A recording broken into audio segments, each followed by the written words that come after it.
अब इतिहास एक ऐसा सब्जेक्ट है, हिस्ट्री। आज मैं थोड़ा इस विषय के बारे में आपसे चर्चा करूंगा। अब हिस्ट्री दुनिया का एकमात्र विषय है जिसको पढ़ाने में सबसे ज्यादा खतरा है। अब साइंस में न्यूटन का लॉ है तो है, उसमें क्या बदलोगे, लेकिन ह्यूमैनिटीज के जो सब्जेक्ट्स हैं, खास विशेषकर हिस्ट्री, उसमें एक वर्ड होता है पर्सपेक्टिव। अब हिस्टोरिकली हम देखें तो उसमें सब अल्टर्न पर्सपेक्टिव है, नेशनलिस्ट पर्सपेक्टिव है, ऐसे कई सारे पर्सपेक्टिव हैं, उस पर मैं नहीं जाऊंगा। पर इतिहास के दो पर्सपेक्टिव बड़े प्रसिद्ध हैं। एक, यह विषय शाही लोगों के लिए लिखा जाता है, एरिस्टोक्रेसी,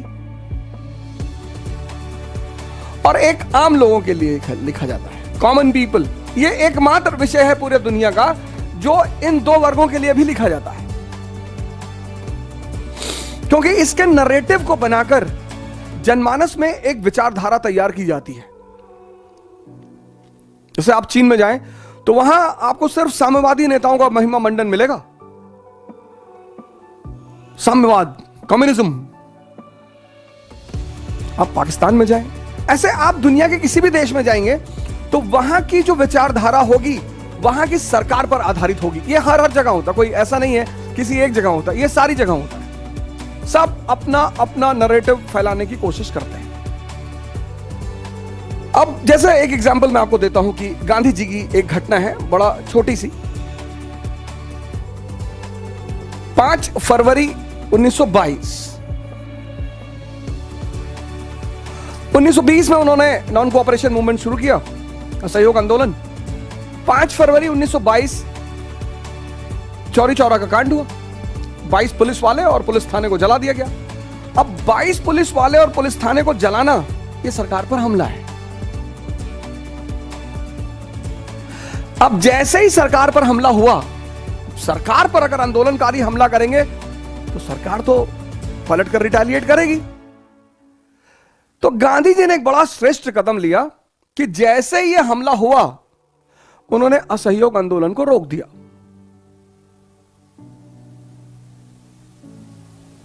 वो सरकार के खिलाफ नहीं लड़ रहे थे, सरकार उनकी दुश्मन नहीं थी। जैसे ही यह हमला हुआ, वैसे तो हिंसा प्रिंस चार्ल्स के आगमन पर भी हुई मुंबई में, लेकिन आंदोलन नहीं रुका।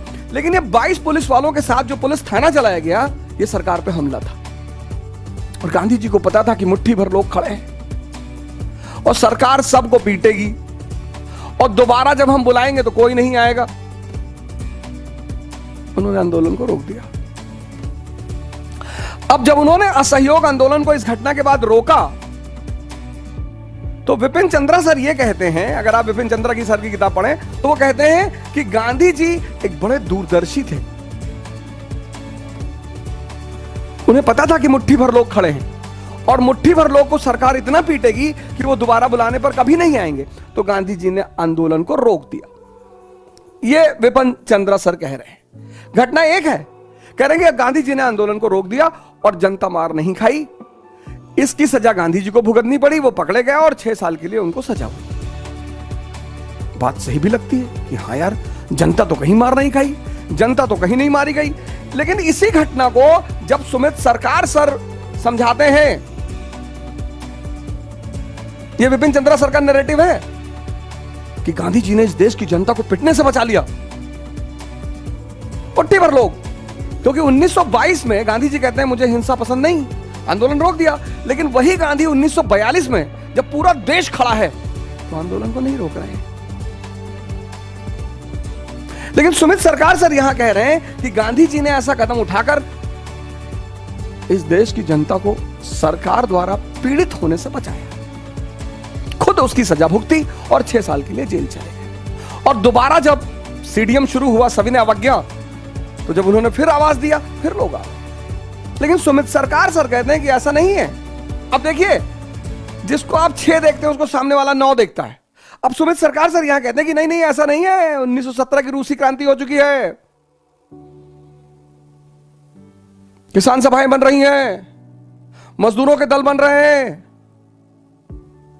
किसानों की सभाएं बन रही हैं, मजदूरों के दल बन रहे हैं, और गांधी जिनका नेतृत्व करते हैं वो पूंजीपति हैं। और गांधी जी को डर लग रहा है कि कहीं ऐसा तो नहीं कि ये आजादी का आंदोलन मजदूरों और किसानों के हाथों में चला जाए। तो उन्होंने पूंजीपतियों की रक्षा करने के लिए, to save the interest of capitalist, zamindars, उन्होंने इस आंदोलन को रोका। देखो सर, घटना एक ही है लेकिन पर्सपेक्टिव बदल रहा है। फिर अन्य संगठन है, वो कहते हैं अरे ये तो मसला बिल्कुल नहीं है, गांधी जी अंग्रेजों के एजेंट हैं। एक और जो विचारधारा है वो कहती ना ना ऐसा थोड़ी है, गांधी जी अंग्रेजों के एजेंट हैं। जब भी जनता सरकार से त्रस्त होती थी वो जनता को आवाज लगाते थे, उसको खड़ा करके उसका सारा गुस्सा बाहर निकलवा देते थे, फिर आंदोलन खत्म करके वापस भेज देते थे। एक पर्सपेक्टिव ये भी है कि गांधी जी सरकार के एजेंट थे। जब भी जनता सरकार से गुस्से में भर जाती थी वो जनता को बुलाते थे, और जब जनता का गुस्सा शांत हो जाता था तो उसे वापस भेज देते थे। अब एक घटना के तीन पर्सपेक्टिव। अब सवाल यह है कि जो आदमी आपको वीडियो डाल रहा है वो किस पर्सपेक्टिव से दिखाने की कोशिश कर रहा है। हम तो भैया सिविल सर्विस को पढ़ाने वाले लोग हैं, ये सरकार की किताबें हैं, ये सरकार की किताबें हैं NCERT। अब इस किताब में सरकार ने लिखवाया कि औरंगजेब, पेज नंबर 322, ये किताब है NCERT। अब सरकार ने लिखवाया कि औरंगजेब के शासनकाल के उत्तरार्ध में हिंदू सरदारों की संख्या धीरे धीरे बढ़ती गई और एक अवस्था ऐसी भी आई जब कुल सरदारों में हिंदू सरदारों का अनुपात 1/3 हो गया।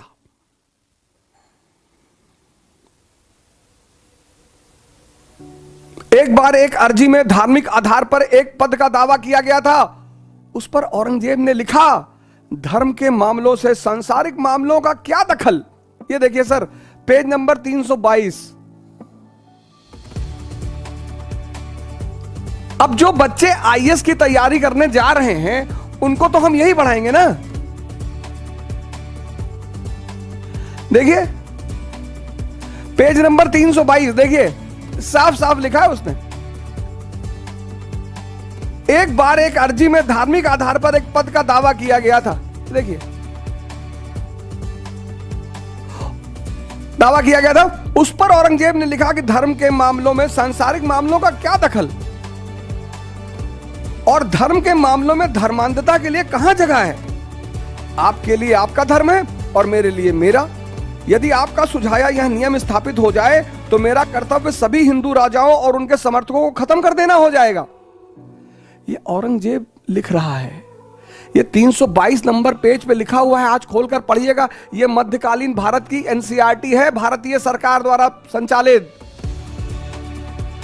सर आप इसको बदल दीजिए, आप जो कहेंगे, जो आप लिखवाएंगे हम वो पढ़ा देंगे सर।